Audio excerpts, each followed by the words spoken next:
Sub broker अंदर पाड़ा में रहता है, वो आया बाड़ी वाला से बात किया, बोला है 2 आदमी रहेगा यहाँ पर रात में सोने के लिए सिर्फ। वो 2 दिन बाद कल तीसरा दिन हुआ, एक बच्चा लोग से 2 बच्चा लोग से एक तो बैग भेजा।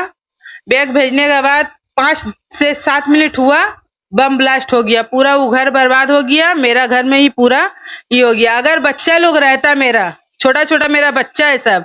आप क्या कर रहे थे तब? हम घर में बैठ के थे।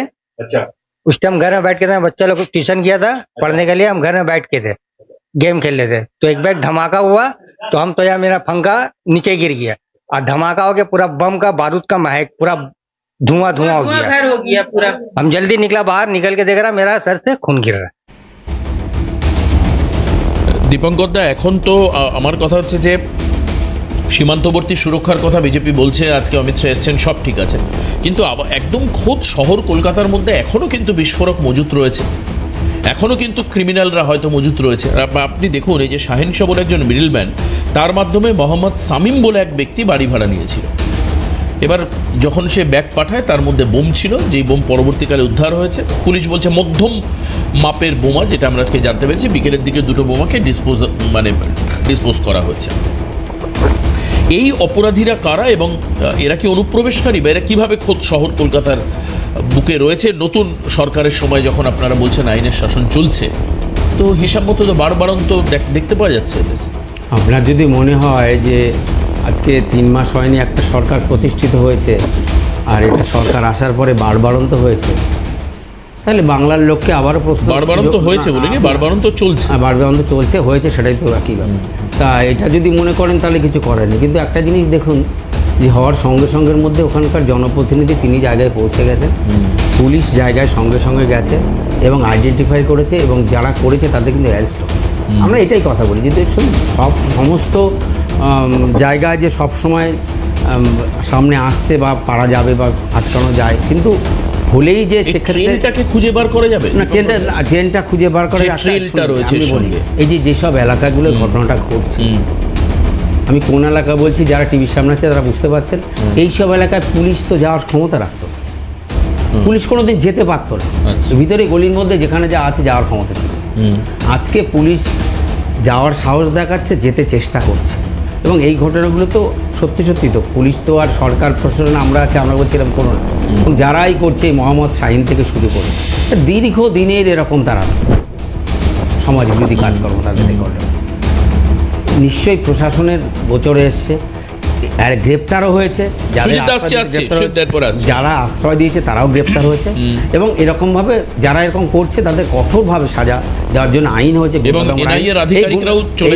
এই যেভাবে 24 ঘন্টার মধ্যে এই যেভাবে প্রশ্নটা, আমি সেই কথা বলে, প্রশাসনের যে তৎপরতা, যে তৎপরতার সঙ্গে প্রশাসন ব্যবস্থা নিচ্ছে, এটা করলেই, এবং যারা করেছে তাদের যদি কঠোর সাজা হয়, এবং যে বিধান রয়েছে সেই গুন্ডা দমনের আইনের বিধান এনে যে সাজা দেওয়া যায়, দ্রুত দেওয়া যায়, তাহলে যারা এই কাজগুলো করেছে তারা এই কাজ থেকে সরে আসবে, তাদের মনে ভয় ঢুকবে। সেই জন্য তো আমরা গুন্ডা দমন নাম করেছি। এবং এটা নিয়ে আবার বিরোধীরা বলে যে আপনি আমাদের বলতে দেবেন না, বিরোধীরা আবার বলছে কেন আইনের দরকার। তাই একদিকে তাদেরকে ছেড়ে রাখতেও তো পারি না, তাদেরকে ব্যবস্থা নিতে হবে, এই ব্যবস্থা নিতে হবে। আর গৌরব এখানে বলার সময় বলছিল জবাব দিন, জবাব তো বাংলার মানুষ ভোটের মাধ্যমে দিয়ে দিয়েছে, আবারও ভোট হবে, আপনারা জবাব আমাদের যদি দিয়ে দেয় আমাদের বিরুদ্ধে যাবে, আর আপনাদের পক্ষে দিলে আপনাদের পক্ষে যাবে। জবাব আপনাদের দিয়ে দিয়েছে, 0 থেকে 1 এই সংজ্ঞায় আছেন, আরও বড় জায়গায় আসুন, নিশ্চয়ই জবাব জনগণ আপনাদের কাছে দিয়ে দেবে। বেশ, সুজিত দা কি বলছেন? বলি একটাই বলি প্রথমেই, যে বর্জ্য আটনি ফসকা যাবে, নিশ্চয়ই সীমান্ত রক্ষা করতে হবে, এই ব্যাপারে দ্বিমত নেই।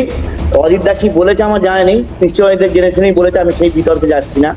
আমার একটা কথা খুব পরিষ্কার, তাহলে কলকাতার আইবি, কলকাতায় যে পুলিশ প্রশাসনের যে নিজস্ব একটা করে সমস্ত পুলিশ স্টেশনে কি থাকে, তাদের নিজস্ব একটা নেটওয়ার্ক থাকে, সেই নেটওয়ার্ক কি ফেল করছে? আমার তোমার সেই নেটওয়ার্ক ফেল করছে। দাদা কিছু ছিল না, দাদা আপনার উত্তরটা বলে শুনুন রাখুন, এগুলো তো ছিল না, পুরোটাই তো ভাইপোর ঘাট দেওয়ার জন্য। দাদা আপনি স্বীকার করবেন, আপনি স্বীকার করবেন কথা না, আপনি প্রশ্নটা করেছেন, উত্তরটা নিয়ে প্রশ্নটা করেছেন, এগুলো তো ভাইপো আর পিছুর ঘাট দেওয়ার জন্য পুলিশদের রেখে দিয়েছিল। এই পুলিশরা বেলাকে কেবল এসেছে, থানায় এসেছে, কাজ বুঝে নিতে শুরু করেছে, একটু ধৈর্য ধরুন, বলার সঙ্গে সঙ্গে গ্রেপ্তার হয়েছে। দাদা এইটা প্রশান্ত করুন, আমাকে বলতে দাও, হ্যাঁ, শেষ করতে দাও, শেষ করতে দিতে হবে তো। হ্যাঁ। শেষ করার আগে যদি তুমি বলো তাহলে কি করবো? আমার বক্তব্য যে প্রতিটা থানা, আমি এটা খুব দায়িত্ব নিয়ে বলছি, তাদের নিজস্ব নেটওয়ার্ক থাকে, তাহলে সে নেটওয়ার্ক ফেল করছে নিশ্চয়ই। অথবা যে আইবি, যে যারা খোঁজ খবর রাখে, প্রতি মুহূর্তে খোঁজ খবর রাখে, তারাও কি ফেল করছে? কিন্তু হ্যাঁ, সুজিত দা, এটা তো বাস্তব, যা হয়েছে- রাজ্যে যে পরিমাণ পুলিশ থাকা দরকার গত 10 বছরে তো সেই নিয়োগ হয়নি। এই রাজ্য না, তো হয়নি। বলছে যে নতুন করে হয়নি। পুলিশে নিয়োগ হবে, নতুন প্রশাসন বলছে। প্রত্যেকটি থানায় শর্টেজ অফ পুলিশ পার্সোনেল রয়েছে, পরিষ্কার এটা। ওয়েলফেয়ার সোসাইটির নামে যেভাবে পুলিশের মধ্যে তোলা চলতো, যেভাবে ম্যানিপুলেশন হতো, সেগুলো তো ছিল। একের পর এক তো গ্রেপ্তার হয়েছে। শান্তনু সিনহা বিশ্বাস কি করেছে সে তো সামনে এসছে। কিন্তু লেটেস্ট যখন দেখুন, আজকেও যদি বলেন, আজকে সারাদিনে যে কোনো পুলিশ স্টেশন কিন্তু তাদের একটা নেটওয়ার্ক থাকে, এবং সারাদিনে তারা একটা নেটওয়ার্ক, তাদের বড়বাবু বা আইসি বা ওসি যাই থাকে বেশ, না, দীপ- তারা ঠিক কিন্তু আছে, হ্যাঁ, বুঝতে পারি। দেবব্রত দা, না, ওই যে দাড়ি টুপি তারা খুঁজে পেয়ে গেল দীপঙ্কর দা। আর ব্যাপারটা কি জানেন তো, আপনি যদি লাদাখে চলে যান, লাদাখে দাঁড়িয়ে আপনি একটু দেশের সমালোচনা করুন, আপনি হয়ে যাবে চীনের দালাল। কিংবা আপনি চলে যান পাঞ্জাবে, ওখানে গিয়ে যদি একটু দেশের সমালোচনা করুন, আপনি হয়ে যাবেন খালিস্তানি। আপনি একটু চলে এসে আমাদের এই বাংলায় চলে আসুন, একটু সমালোচনা করুন সরকারের, সেটা হয়ে যাবে দেশের সমালোচনা, তো আপনি হয়ে যাবেন বাংলাদেশ।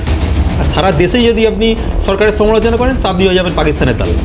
এবং সেইভাবেই এখানে একটা ঘটনা ঘটলেই সেখানে মানে দেশের সমালোচনা না শাসক দলের সমালোচনা? শাসক দলের সমালোচনা করলে মানে দেশের সমালোচনা, বাকি তো দেশ আর শাসক দল এক জায়গায়, এই তো বুদ্ধি এরা একদম ব্যাপারটা হয়েছে এই বুদ্ধিতে দৌড়াচ্ছে বলে শাসক দল নিজে থেকে এক করে দিয়েছে সরকার আর মানে দেশের বিজেপি সরকার আর বোঝো না। একটু থামো না ভাই, এইটুকু একটু বড় হয়ে ভাই, আমার বলার মধ্যে চলে এসেছে, তখন বিজেপিকে থামাটা মনে হয়নি। বিজেপিকে হ্যাঁ, যদি শিখতে সমালোচনা পারার করো, জন্য তো সময় সঙ্গে লাগে। সঙ্গে হয়ে যাবে শাসক দল, মানে এই তো সরকার শিখতে দেশের সময় লাগে হয়ে যাবে তো। Anti national. আচ্ছা, বেশ, কোথায় গৌরবের আসবে থেকে নিয়ে শেষ একটু করি। বলো না। Anti national. গৌরব ভাই বলে বলে আমি এই কারণের জন্যই বলছি, দাদা,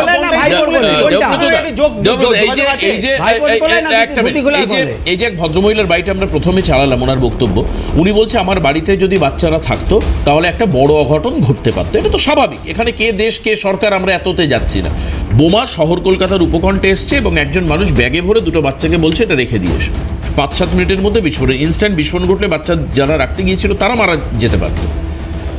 গৌরব, সেটা হচ্ছে যে মানে- এই ঘটনার আগে আমি আরেকটু পিছিয়ে যান দেবাশিস দা, আপনার মনে থাকবে বকটুইতে কি হয়েছিল, যে মূল অভিযুক্ত সে সিবিআই এর হেফাজতে ছিল, সিবিআই এর হেফাজতে সে সুসাইড করেছিল বলে খবর, আমি জানি না সুসাইড আদৌ করেছিল কিনা। তা সেই মামলার তদন্ত কি হলো, কোথায় গেল সেই মামলা? আমি পরপর বলতে পারি, মুর্শিদাবাদ 2020 আল কায়দা জঙ্গি মডিউল এনআইএ এর হাতে গেছিল, সেই মামলার তদন্ত এখনো চলছে।